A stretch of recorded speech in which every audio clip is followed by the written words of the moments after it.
आदरणीय श्री राजनाथ सिंह जी,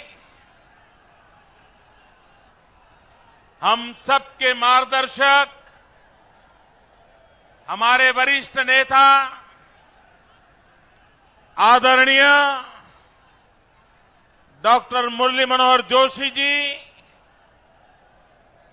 उत्तर प्रदेश भारतीय जनता पार्टी के अध्यक्ष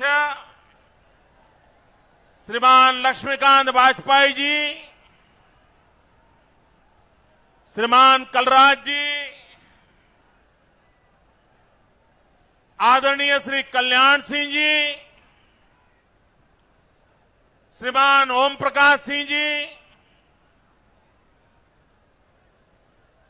श्रीमान अमित भाई शाह, श्री रामेश्वर चौरसिया, श्री त्रिवेंद्र जी रावत,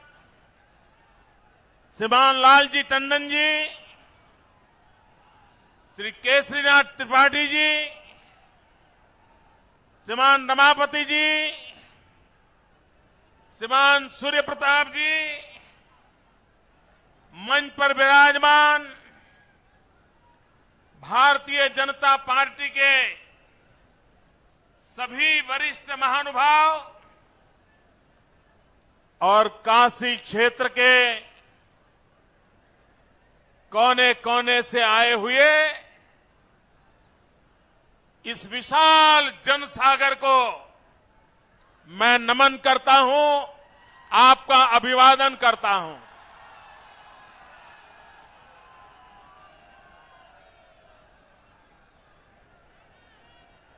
मैं सोमनाथ की धरती से आया हूं और बाबा विश्वनाथ के आशीर्वाद लेने आया हूं।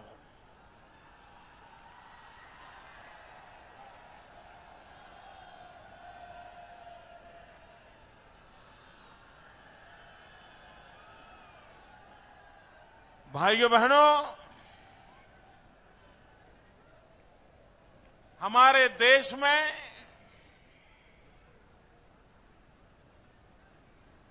चुनाव आने से पहले चुनाव का ऐसा माहौल बना हो, ये शायद हिंदुस्तान के लोकतांत्रिक जीवन की ये पहली घटना है।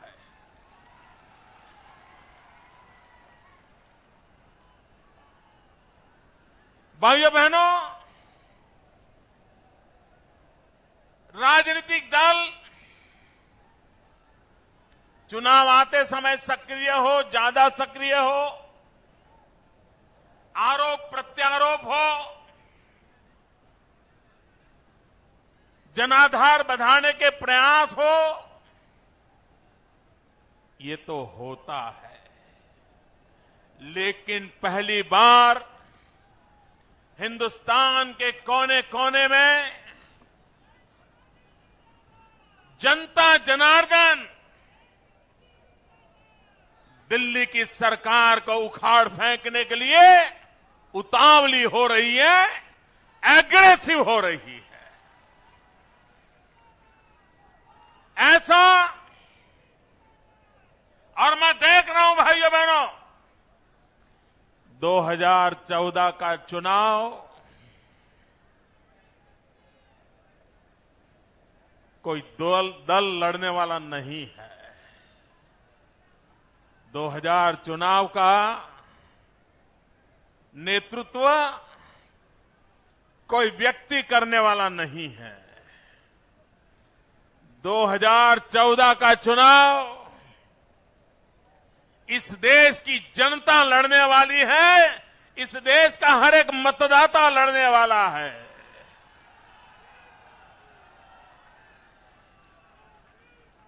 भाइयों बहनों,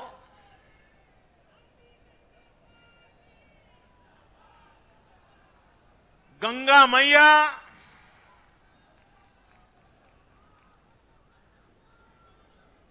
जब जब हिंदुस्तान की चर्चा होगी, भूतकाल में जब जब हिंदुस्तान की चर्चा हुई है, गंगा मैया की चर्चा के बिना हिंदुस्तान की चर्चा अधूरी होती है। भाइयों बहनों, औरों के लिए गंगा एक नदी हो सकती है, हमारे लिए गंगा सिर्फ नदी नहीं, ये हमारी मां है, मां।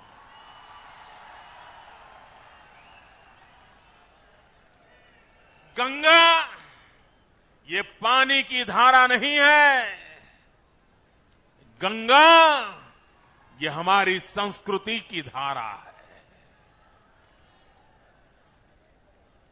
भाइयों बहनों, इस गंगा की सफाई के लिए न जाने कितनी योजनाएं बनी, न जाने कितने बजट खर्च किए गए,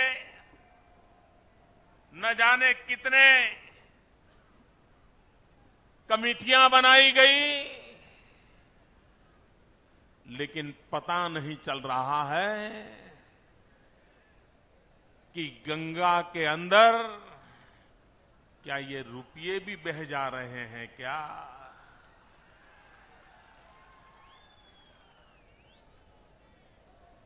भाइयों बहनों, गंगा का शुद्धिकरण छोड़िए,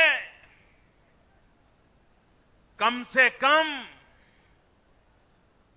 इस धन से, इन योजनाओं से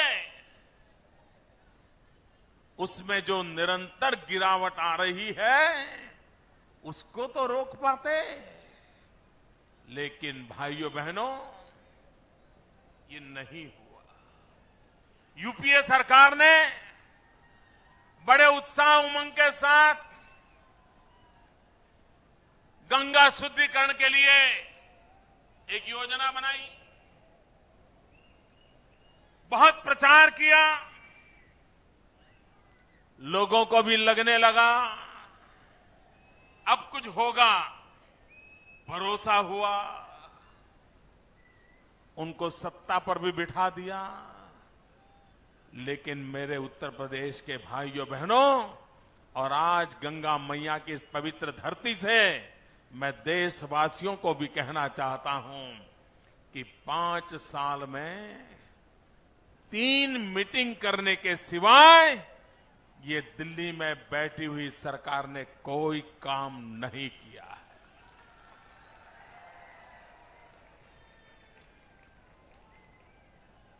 मैं दिल्ली की सरकार को आग्रह करता हूं, प्रधानमंत्री जी को आग्रह करता हूं,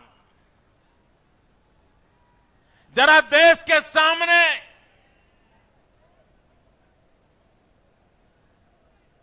आप बारीकियों के साथ देश की जनता को हिसाब दो, देश की जनता को जवाब दो कि राजीव गांधी के जमाने से गंगा के नाम पर वोट मांगे गए हैं, गंगा शुद्धिकरण के नाम पर देश के सामने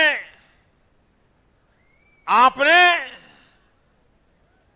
अपनी एक नई पहचान बनाने का प्रयास किया है। गंगा के नाम पर हजारों करोड़ रुपए देश की तिजोरी से निकाले गए हैं। देश की जनता हिसाब मांगती है, जवाब मांगती है कि गंगा शुद्धिकरण के लिए आपने क्या क्या किया, कब किया, कैसे किया, और देश ये भी जानना चाहता है किस किस के लिए किया। भाइयों बहनों, आप मुझे बताइए, अकेले गंगा के मुद्दे पर मैं देशवासियों को भी कहना चाहता हूं, उत्तर प्रदेश के भाइयों को विशेष रूप से कहना चाहता हूं, गंगा के नाम पर जो देश के नागरिकों को मूर्ख बनाया गया है, उनको अंधेरे में रखा गया है, उनके साथ चीटिंग हुआ है। क्या भाइयों बहनों, गंगा जैसे पवित्र काम में भी इस प्रकार का पाप करने वाले लोगों को फिर से सरकार बनाने देनी चाहिए? मुझे पूरी ताकत से बताओ भाइयों, जिन्होंने गंगा के साथ खिलवाड़ किया उन्हें सरकार देनी चाहिए? जिन्होंने गंगा को अधिक बर्बाद किया उनको सरकार देनी चाहिए? ये देश उनको दे सकते? अरे जो गंगा नहीं संभाल सकते वो देश को क्या संभाल सकते हैं भाई?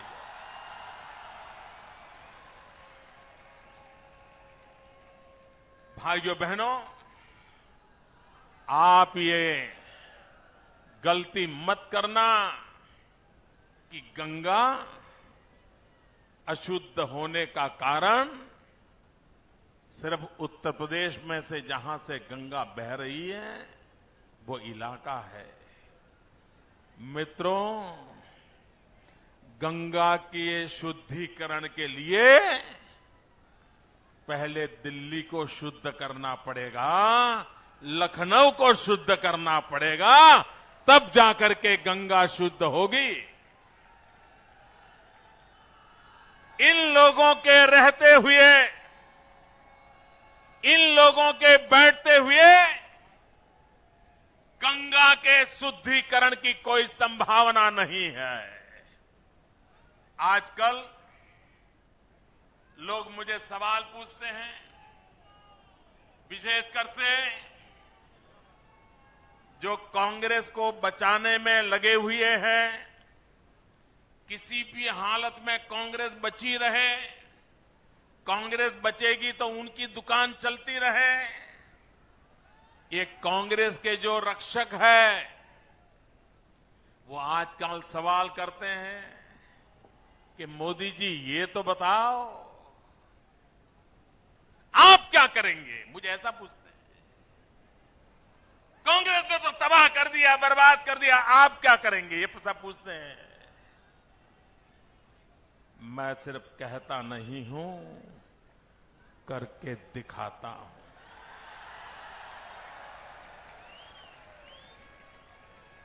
और जिनके मन में ये सवाल है, जो मुझे पूछ रहे हैं कि आप क्या कर सकते हो, उनसे मेरी प्रार्थना है, एक दिन निकालिए, एक दिन गुजरात आइए,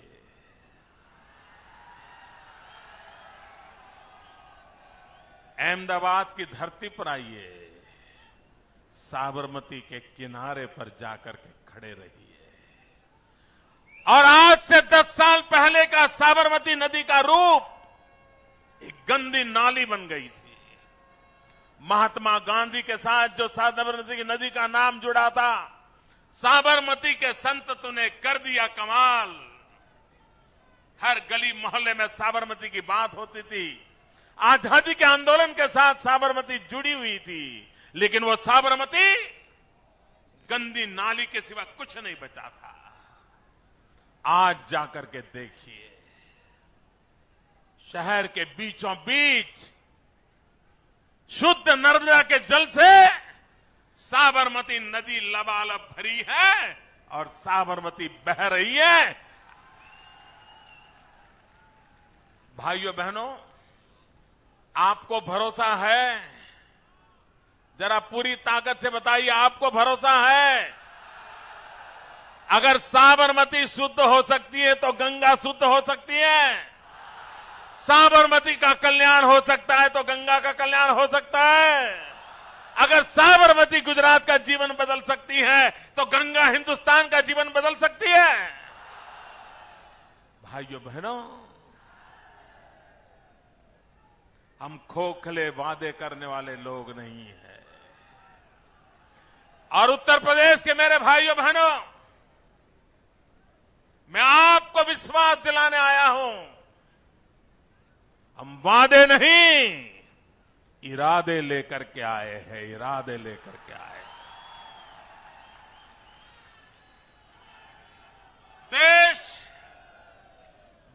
देश वादों से उब चुका है। देश ने बातें बहुत सुनी हैं, उपदेश भी बहुत सुने हैं। अब तो देश को धरती पर सच्चाई उतारने का इरादा है और इसलिए मैं आज कहने आया हूं, हम वादे नहीं इरादे लेकर के आए हैं और इरादे पूरा करने की क्षमता रखते हैं। भाइयों बहनों, कुछ लोग सोचते हैं